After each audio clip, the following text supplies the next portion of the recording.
this is it, the start of Arctic Winter Chapter 2. We've been waiting for this for so long and it feels great to be back on the road. The only thing this time is the way we travel will never be the same again.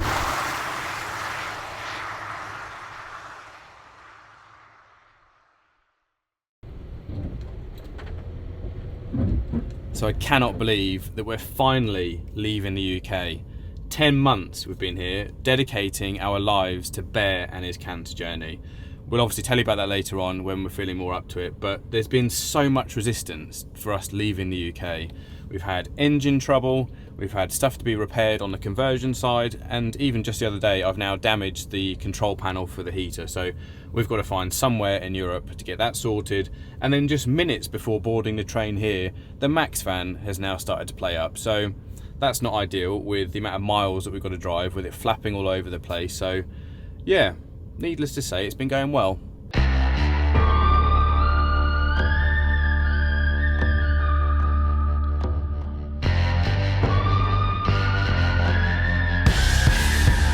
So that is us on European soil, and now it's time to chow through the miles.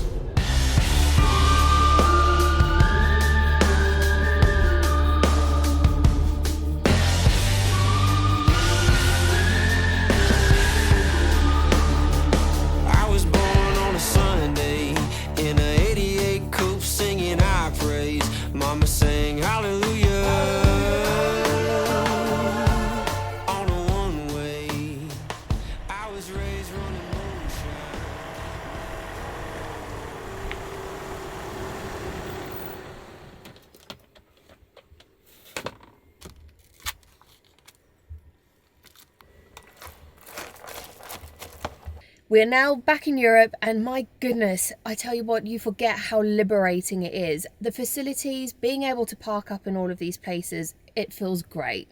So we've made it as far as northern Germany, and a bit of an update with the Truma display. All the dealers want around 500 euros for it, so that's still a bit of a question mark for us. Ideally, I don't really want to go all the way up to the Arctic without it working properly, so let's see what tomorrow brings.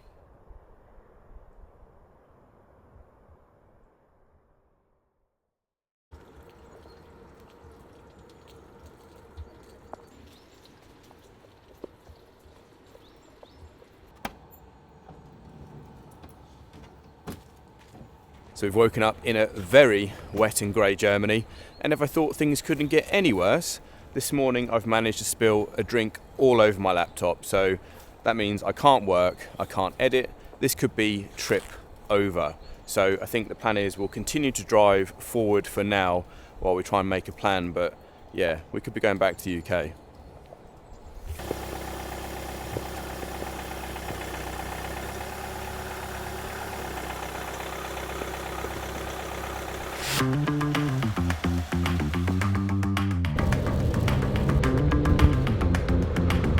So I have to say, these roads across Northern Europe are some of the busiest and most hectic that we've driven on. And now that we've reached the German autobahns, everything is moving so much faster, giving you even less time to react.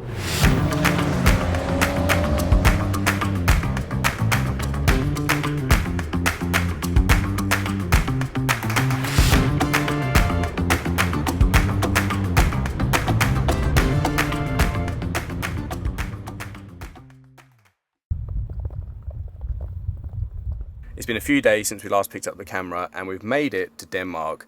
And the reason being is we thought worst case, one of us would be flying back to the UK from Copenhagen. We just thought there's no way we can turn around now, drive back, it's just too far, too expensive, it's just not an option.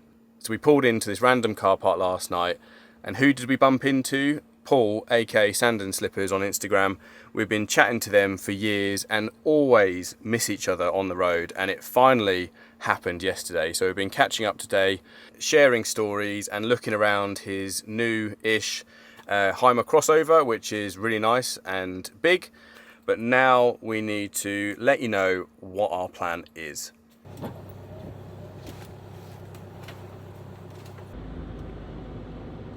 It's actually really surprising to see so much snow this early on in the trip.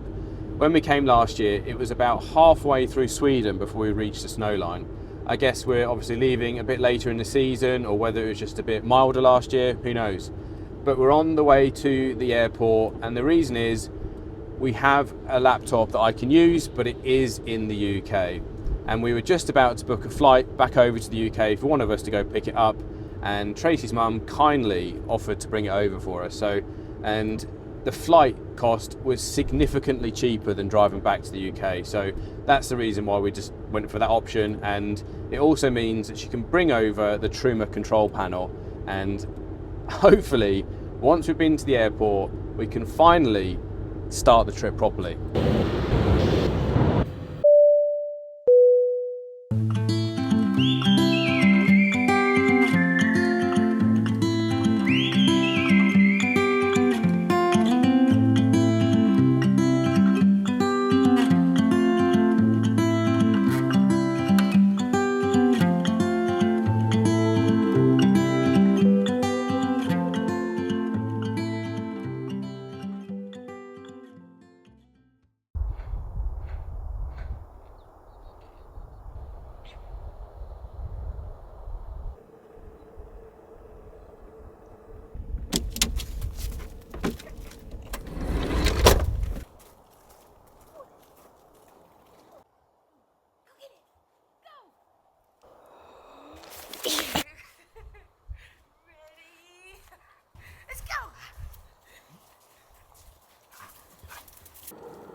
Just need a sec. So we've finally made it to Sweden. It's been a long journey to get here with Bear, and at one point we didn't think we were going to be here this season.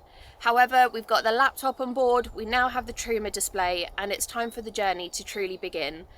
However, the van is definitely very quiet, and we'd give anything to have him with us.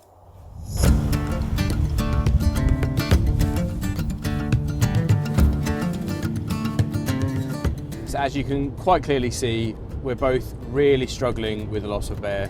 He's left such a big hole. But today, besides pushing further north, we need to find some LPG. So last year we went to a proper LPG supplier. So we're going to go to one of those again. It's absolutely miles away, but the reason being is you can ask them direct exactly what their propane butane mix is, because we need a really high propane mix to handle the cold temperatures.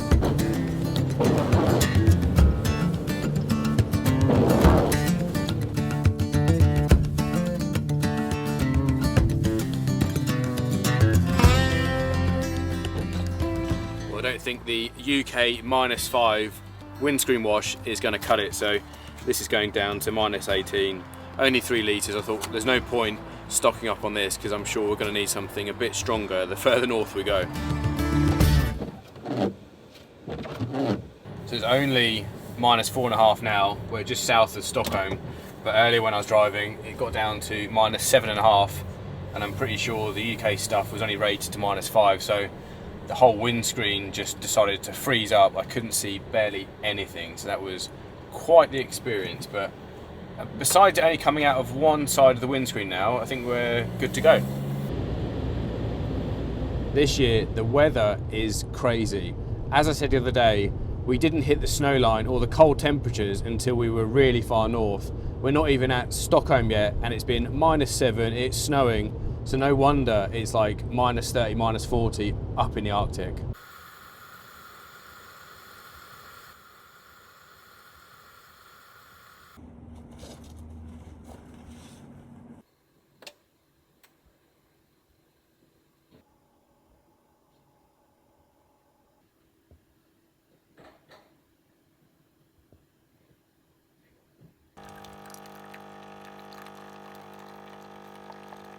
Okay, so we've got our LPG, and perfect coming to this place because the guy knows exactly what he's selling. It's 100% propane, and it's the butane that gives you issues in the cold. So we should be okay, apart from there was a bit left in there from before, which probably has a bit of a butane mix, so only time will tell. But I've got my coffee. We're just south of Stockholm, so I'd like to get just above there, find a park up, And interestingly enough, we're about as north as the Orkney Islands. That's crazy. I mean, we've still got so much left to go. All right.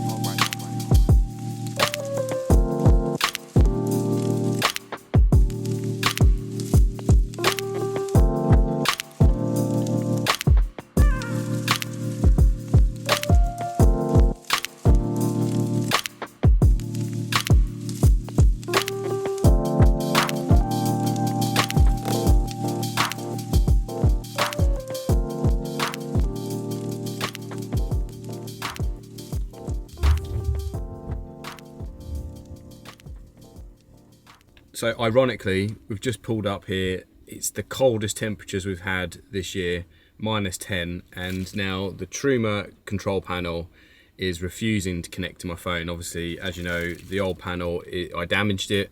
I could only control it from the phone, but that's why we were so desperate to get a new one, is because I know historically they just like to drop connection, and the only way to reset it is to reset it on the panel. You could probably just switch it off down by the fuses and back on, but who knows what else could go wrong with the panel. But yeah, luckily Tracy's mum brought this one out, and yeah, I can get it switched over now and get us warm again.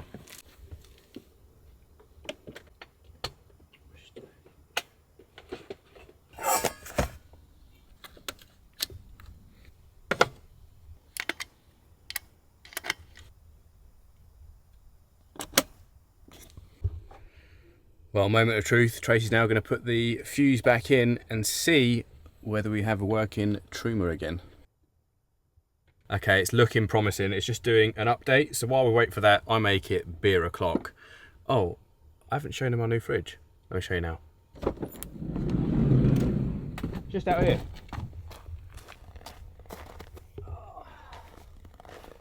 There we go.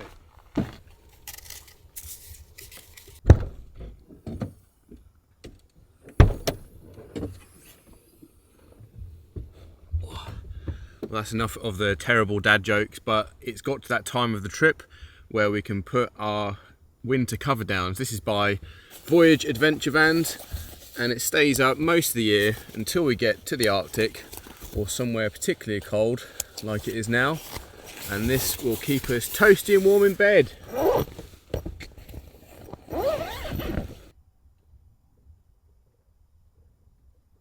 So there you go, look, back online, all working nice and well, who says that? So there you go, look, all back online. So happy with that, because that could have turned into a nightmare up in the Arctic.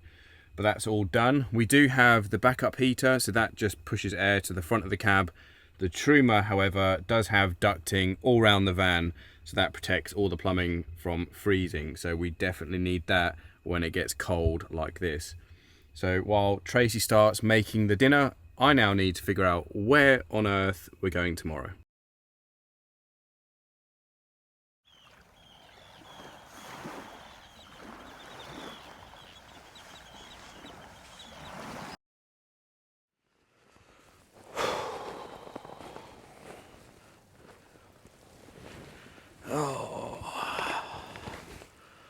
Well, to say this is going to be hard is an understatement. Starting this channel, I never imagined that we'd be sharing something this personal, but just 2 months in, when everything unfolded with Bear, we just kept filming, and to be honest, I had no idea why at the time.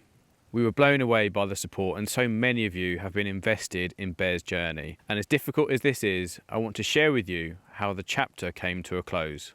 For those of you who are new around here, up until recently, there were 2 adventure dogs, Bear and Womble. For over 12 years they've been with us, and they've been through everything with us. We rehomed their mum, and she came with some extra baggage. So for Bear and Womble, all they've ever known is us and each other. These 2 dogs, they are well travelled. From the desert to the Arctic Circle. They've literally been everywhere that van has taken us. The days after we lost Bear, I was an emotional wreck.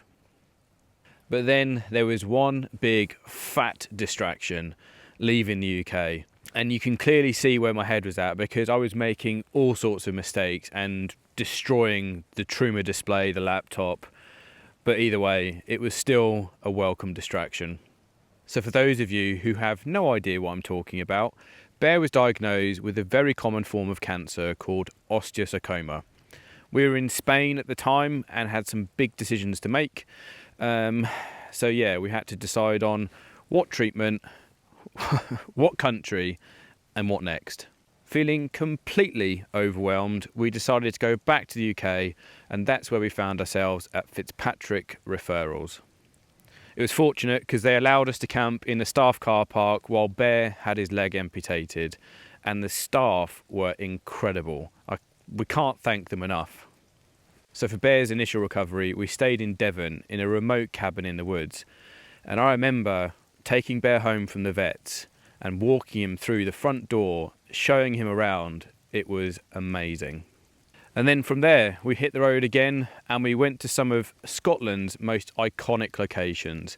The dogs loved it, we met loads of you on the road, and for a minute, it just felt like things were back to normal. The life of a dog.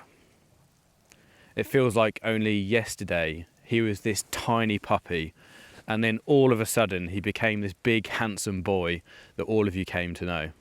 But it broke my heart seeing this dog that lived life to the fullest, suddenly a dog that had barely anything left in him.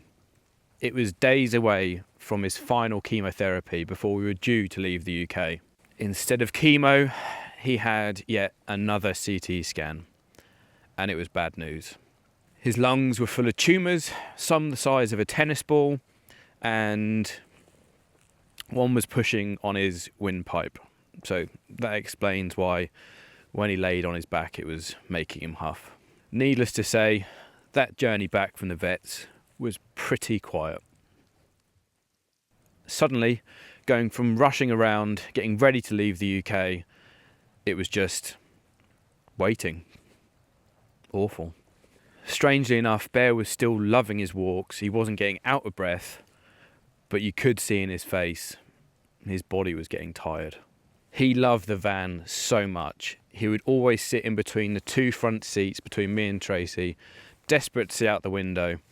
So we decided to take him out as much as possible. We'd take him out for lunch, sit him on the passenger seat, and he would watch everything. And then if he wasn't doing that, you know, he'd be laying on the sofa, looking out into the garden, just watching the world go by, really. Bear was full of love. I remember laying on the bed with him, and he could clearly see that I was upset, and he reached out and grabbed my hand. You always know when it's time. And that morning, his breathing had got quite fast, and you could see he was tired. It's one of the hardest decisions you have to make, but you don't want them to suffer, so we took Bear to the vets. I remember the last time I told him he was a good boy, and he wagged his tail.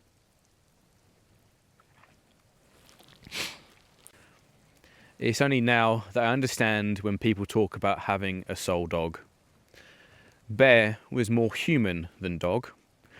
He wanted to understand the world. He would stare deep into your eyes, latching on to every single word that came out of your mouth. Bear was our best friend. Bear was our soul dog.